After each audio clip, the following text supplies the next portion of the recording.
You're listening to Plug Into Health with Prevea Health, exploring healthcare topics that matter to you, the latest developments in health and medicine, and the inspiring stories that emerge from Prevea Health, our partners, and the communities we serve. Welcome to the Great Doctors Inspiring Stories series on Plug Into Health. On this episode, we have a neurosurgeon and Harvard Medical School graduate in our midst. His name is Dr. Robert Koffie, and he practices at Prevea Health and HSHS St. Vincent and St. Mary's Hospitals in Green Bay. He also cares for patients with neuroscience group based in the Fox Valley. Now, we asked Dr. Koffie to join us for this special series upon learning about his why for becoming a neurosurgeon. It's a very touching story about his mother, and we are so grateful to him for being willing to share his story with us and with all of you. Dr. Koffie, welcome.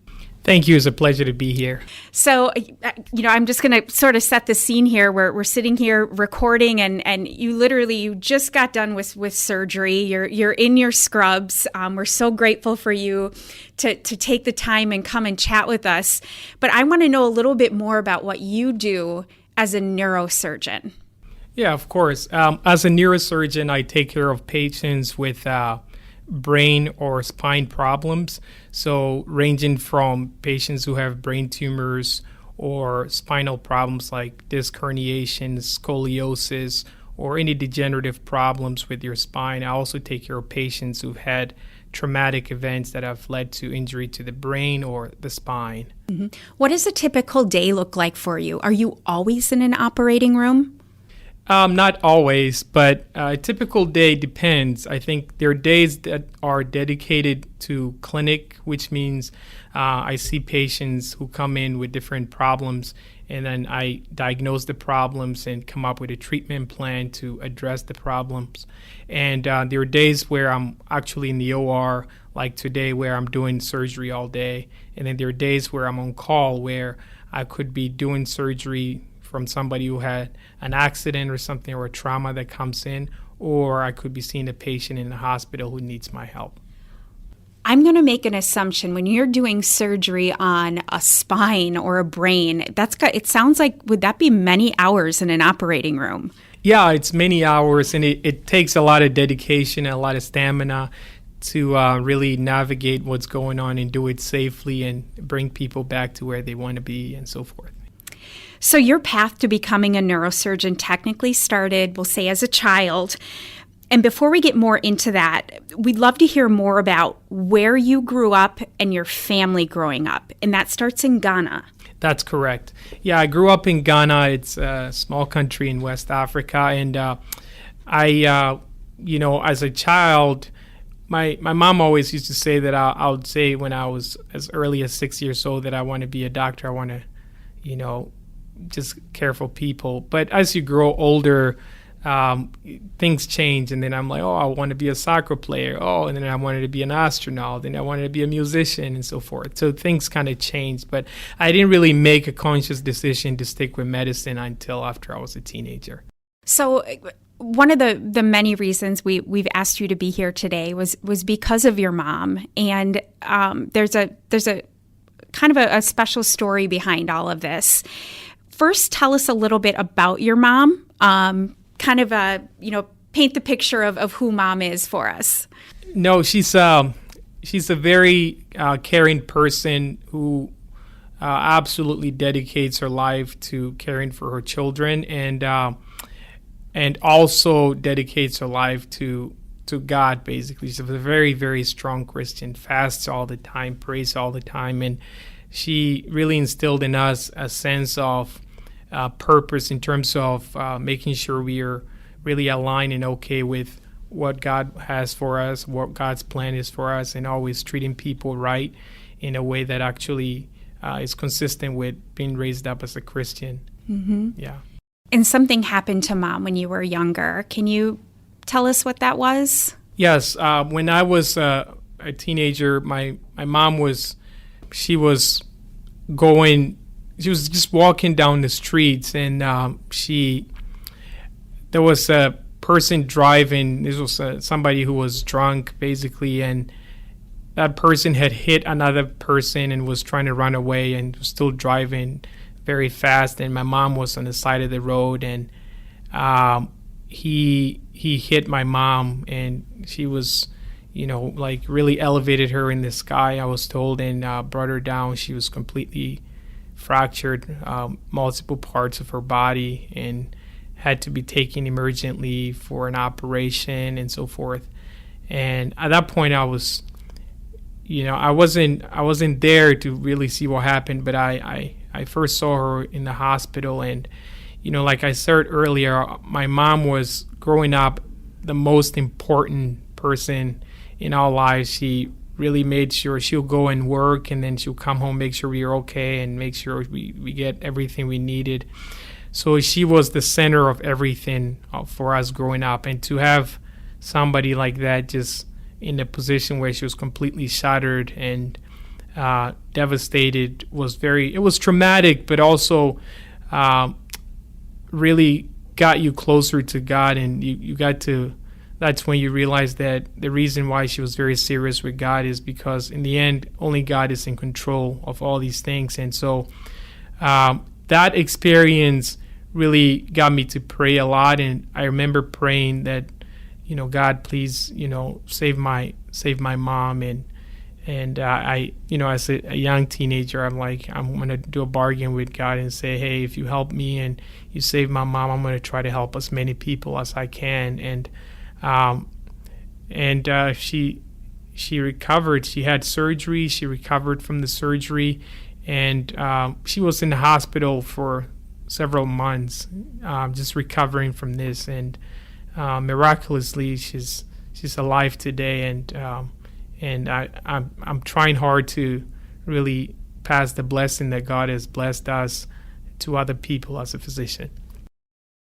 Yeah, and so here you are today, a practicing neurosurgeon. Let's talk a little bit about the path that you took to get there. This includes 3 degrees from Harvard. Don't be shy. You're a brilliant physician. Please share with us your path from when you make that promise to where you are today. Well, when I did that, I was still in high school. So the path to becoming a neurosurgeon is very long for anyone. I took an exceptionally long one.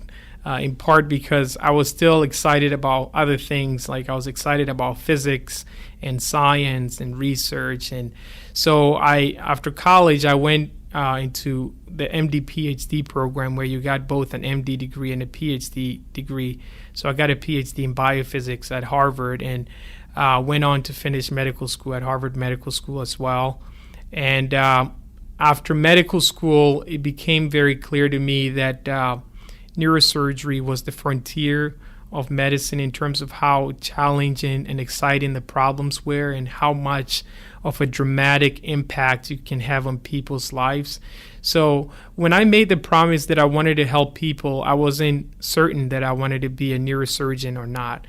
It was after I was exposed to neurosurgery as a specialty that I was attracted to it and really dedicated myself and my time to actually go through the training and become a neurosurgeon. So I did medical school there, and I ended up going to the Massachusetts General Hospital, also at Harvard, to become a neurosurgeon, and was able to finish that as well. And while there, I thought I just balance out my education by getting an MBA from Harvard as well. Yeah, just balance it out with that 3rd Harvard degree, right?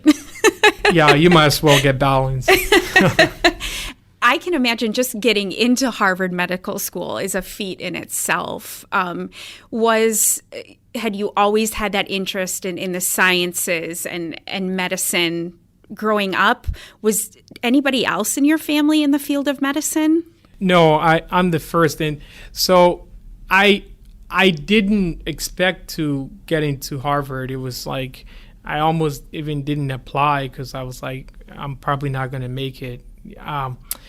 But one of my professors in college was like, you can do it. And, I had a lot of people encouraging me to just give it a shot. In the end, I I applied. I got into Stanford and Yale and Hopkins and the rest of them, and decided to go to Harvard because the community kind of fit best with what I was trying to do. And and then even after getting there, I always got the sense that, hey, I don't belong. I'm just a poor kid. All these people are more wealthy, better families than mine, and just kind of, have that, hey, did they screw up? Why am I really here? And so maybe getting all these additional Harvard degrees was just to let myself know that maybe I do belong there, So. How's Mom today? Oh, by God's grace, she's doing okay. Obviously, after being in such a traumatic event, you have, issues related to that experience. And she's not medically 100%, but she's alive. She's in good spirits. She still prays a lot. She still loves God, and she, constantly, wants to be in church. And so she's in very, very good spirits, which is very good. I can imagine how very proud she is of you, her son. I hope she's proud. I hope that, above all else, I think to be able to know that I made her a little happy for what she's done for us is sufficient for me. I mean, that's more important than most anything. How does that promise that you made all those years ago to dedicate your life to helping others, how does that translate into the work that you're doing today for patients here in Northeast Wisconsin? I think it really matters because it really makes it personal, because it's very easy as a physician, especially as a surgeon, where when you're doing an operation, people are draped, you don't see their faces. It's like you see just blood in the brain and the spine and whatever. It's very hard to dissociate from the human that you're working on. And so by having an experience where somebody that I cared dearly about would have been in a position like the patient that I'm operating on, it makes it really personal. So to me, all these people are family members to me. They could be my mom, they could be my brother or sister. So I really spend the time to make sure that I treat them as such, because in the end, you have to make people feel comfortable with you, and you have to realize that even if you're the best surgeon or the best doctor, if you don't care for people as a human being, the outcomes you get are not going to be as good. So I treat people like a family member always. And whenever I feel tired or I feel like I don't want to treat this person like a family member because of this or that or the other thing, I remind myself that it doesn't matter what they've done or what they have or what they've been through. I always treat them as their family and try to do my best for them and get them better. Well said. Well said, Dr. Koffie. What do you want listeners to take away from this? Any messages you want people to take away from this episode? Well, I want people to know that it takes a lot of time to get and dedication and training, etc., to get to where we are, but we are here just to help. And in the end, just know that if you have a neurosurgical issue, that there are neurosurgeons locally here and elsewhere that can help. And don't be afraid. Don't be shy about it. Find help and get help. And there are a lot of doctors who have similar stories to mine, maybe even more inspiring than mine, who are willing to help. So people should feel comfortable reaching out and getting help. I can tell you've left us here, even just in this room, very inspired. Thank you so much, Dr. Koffie, for everything that you do for our patients and for our community as well. You're very welcome. It's a pleasure. To learn more about Dr. Robert Koffie and Prevea Neurosurgery in partnership with Neuroscience Group, please visit prevea.com/neurosurgery. And to our listeners, we have more in our Great Doctors Inspiring Stories series on Plug into Health available now. This includes an episode with Dr. Kathy Long, a Prevea Health doctor who, after losing her sister to childhood cancer, has now dedicated her career to helping other children overcome cancer and blood disorders. Plug into Health is available on all major podcasting platforms, and you can always find us at prevea.com/podcast. You've been listening to Plug into Health with Prevea Health. To learn more and to submit ideas for future shows, please visit prevea.com/podcast. And please remember, the information provided in this podcast does not constitute medical advice. It is not intended to replace interactions with your healthcare professional. And if you are concerned about your healthcare, you should consult with your healthcare professional. You can learn more about Prevea Health at prevea.com. Thank you for choosing to plug into health with Prevea Health.